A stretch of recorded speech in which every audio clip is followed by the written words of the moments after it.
Hey, thanks for making it to Veterans Info Tap. I'm really glad you made it. Today I wanted to talk to you about, should you actually keep going after the VA for higher ratings, or are you putting yourself in harm's way, right? Some people call it poking the bear. Look, the way I see it is I poked the bear 6 times. And really 7, 8, 9, 10 times if you count appeals and appeal on top of appeal to the board. So I poked the bear many times, and as a result, I was able to obtain 100% permanent and total rating from the VA.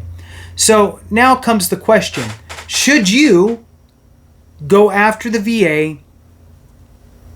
Question mark. So again, the VA is filled with nuance, and a blanket statement is not the right way to approach this. A blanket statement of don't keep going after the VA, be happy with what you got, you're going to risk losing what you already have, is not the right answer. Every single veteran out there has a different story and a different makeup of where they're at, and each person's specific situation is going to warrant whether or not that person should go after, quote unquote, the VA and poke that VA bear for a higher rating or an additional rating or whatever. The way I look at it is, one, I'm not afraid of the VA. I'm not. Okay? Because I know that every single condition that I filed for and have service connection for is, one, legitimate, and two, I know what I should be rated for. I know absolutely what my rating should be, and I know that I am rated appropriately for all of my ratings except for one, which I think I got rated high for, personally. So, but all my ratings that I know that I have the appropriate rating for, and I know I could back up with medical evidence, I can go into any doctor at any time and go, this is exactly where I'm at with that condition. I know what rating I'll get because I know what the schedule of ratings says. And I know the schedule of ratings says for this condition with these signs, symptoms, durations equals this rating, and I have that rating. So I know I'm good. Now, that one condition that I did kind of mention that maybe I kind of got lucky. The CNP examiner hooked me up somehow. I didn't ask for it, just happened. Is my GERD. They rated my GERD pretty high. They rated my GERD at 60%, which I did not think it would be anywhere near that. I thought I would be extremely lucky if they rated me at 30 and probably most likely at 10. But for whatever reason, the CNP examiner rated it at, or provided the information to the rater, who then rated it at 60. But here's the thing. For my specific circumstance, even without the GERD, take that away, out of the equation, make it a 0%. My personal circumstance is I'm still at 100%. So even if they reduced that specific one to a 0, I would still be at 100 today. So I don't necessarily need GERD as a service-connected condition for VA compensation purposes, if that makes sense. So the point that I want to make here is that if I had the mindset of, well, they might lower me if I go back and ask for something else, or I need to be careful because they're gonna start looking at me if I file for another claim, and they might reduce my other ones. I should just be grateful for what I have. I shouldn't bother them because you know what? I'm lucky that I'm just even getting anything from. If I had that attitude going through it, I would still be sitting at a 30%. Because there was things I didn't even know that I could file for at the very beginning. And I filed an appeal on something that if I had that mindset, I would have been like, well, I got 30%. That's not bad, right? I was able to add my wife, add my children, get them into there. I got to add my dependents, Hey, that 30% takes care of a few bills. I should be grateful. Don't poke the bear, right? I look back at those conditions that I got rated for, which was 3 10s at the time, and those 3 conditions that equaled 10, 10. Well, actually, I had 4 conditions at the beginning. So 4 service connections, 10, 10, 10, and 0 were my first ratings. And I knew that, look, they've already service connected me. They're not going to take away your service connection. I mean, you really would have had to pull the wool over somebody's eyes and do some fraudulent things in order to get service connected for something that you should not be service connected for, first of all. So I'm not going to say not.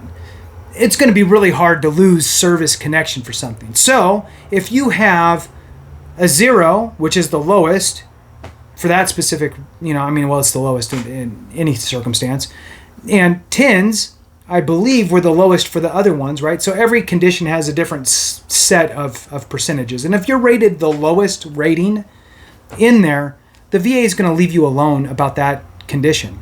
If you have the lowest rating for a condition, they're not going to bother you about it anymore because you're already service connected and you have the lowest rating. They don't care. They're like, I'm not gonna call you back and reevaluate you because you're already at the lowest rating. So I knew this, and looking at my records or looking at my evidence, I knew, and knowing myself, I know where I stand with all of these. So I'm not fearful of the VA with regard to any of that. And so if you look at your own conditions and you know, either I'm at the lowest rating for those things, so who cares, or I'm at a high rating for something, but I know I could back it up with evidence. I'm not worried about the severity because I've taken the time to read the schedule of ratings and understand exactly what is needed to have that rating, and I know I have all of that. So it's as simple as call me up. I'll go to a CMP exam, no problem. I'm going to print out the piece of paper from the schedule of ratings, and I'm happy to share with you that I have all of this. Here you go. You can keep that and put that in your file that you send back, right? You don't want to sit there and try to explain everything and go on in your CNP, but you want to make sure that you articulate that you have the things that they're looking for on the schedule of ratings, and it's not wrong of you to write it down or print it out and bring it with you, and it's not wrong of you to go, hey, you can keep this. There you go. If you want to attach it in the file, whatever, right? Or if you want to type that in, that's great. Because you know your circumstance, you've seen your doctor, you have evidence from your doctor. If you get called back in for another CNP, all you need to know is that you can prove that your condition's the same or worse than what it was when you got rated for that. Now, the contrast is maybe you got rated for something on a higher level than what you think you should have gotten. Well, then maybe you should worry about getting called back in, right? I don't know. But here's the thing. If you have, let's look at the math, right? Let's say that you have a condition that you think, maybe they rated me high. Maybe I shouldn't be at a 50%. Maybe I should be at a 30% for that. But I have 2 other conditions that I want to file for, and both of those are going to be 30s or what have you. You'd much rather have those 2 30s and get a reduction on your 50, I would think. I mean, you got to do the math to figure it out. But, or maybe you have something that's going to be a 50 by itself, right? So you have another condition that you want to file for. You read the schedule of ratings. You see that should be a 50% rating, and you feel confident that you meet all the requirements because you can read it in the schedule of ratings. And you go, you know what? I know I should be at a 50% rating for that. But I'm not sure that one that I already have that's at 50, I kind of feel that should be a 30. And if the VA comes at me, they might reduce me to a 30. Well, would you rather have that 150? Or would you rather have a new 50 and a 30? Of course, you already know the answer. So everybody's circumstance is different, and you need to make sure that you're doing what's right for you. What I don't want to see ever is 20 years down the road, you're going, damn, I wish I would have filed for it back 20 years ago, and I wish that I would have pushed through, and I wish that I would have done this because that would have gotten me to where I need to get, right?